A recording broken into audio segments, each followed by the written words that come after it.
I was translating through John 7 a while back when I realized something I hadn't seen before between verses 1 and 9. Jesus was depressed and isolating after the events of John 6. Towards the end of John 6, what Jesus teaches is so hard for people to accept that most of his disciples leave him except the 12. Whether or not any of them did eventually come back, the scripture says that many went back and stopped following him. This takes such a toll on Jesus that he asks the 12, "You don't want to leave too, do you?" To which Peter replies, "Where would we go? You alone have the words of life." And still Jesus said, "Didn't I choose the 12 of you, and yet one of you is a devil?" Referring to Judas Iscariot. Most of his disciples took off and didn't return, and the Pharisees and Judeans were looking to kill him.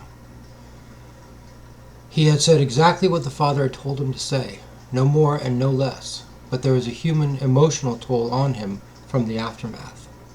Jesus never disobeyed his Father, but that doesn't mean he enjoyed every minute of it either.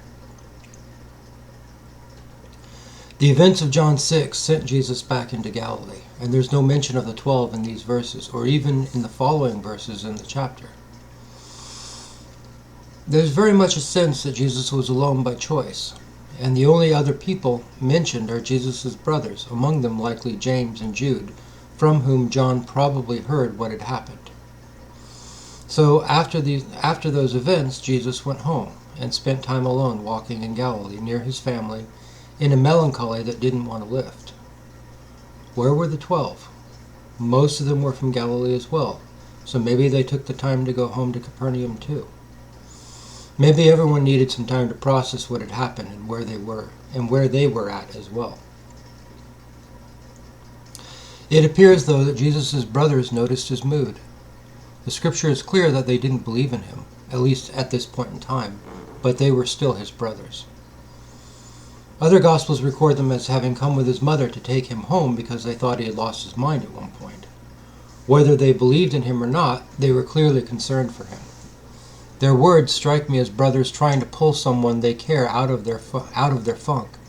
Trying to pull someone they care about out of their funk and get them going again, even if they don't agree with or understand what they're passionate about.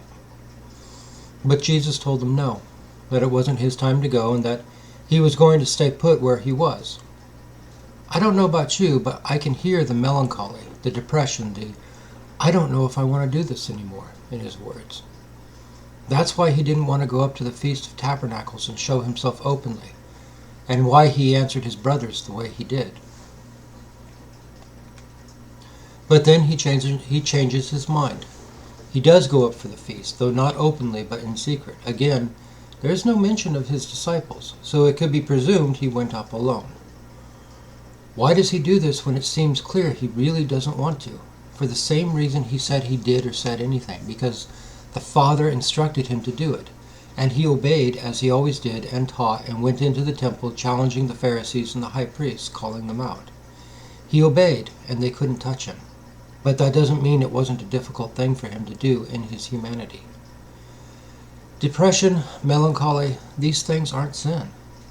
They're normal human responses to stress or trauma. Not wanting to throw yourself back into a crowd of people who want to destroy you is a normal human desire and survival response.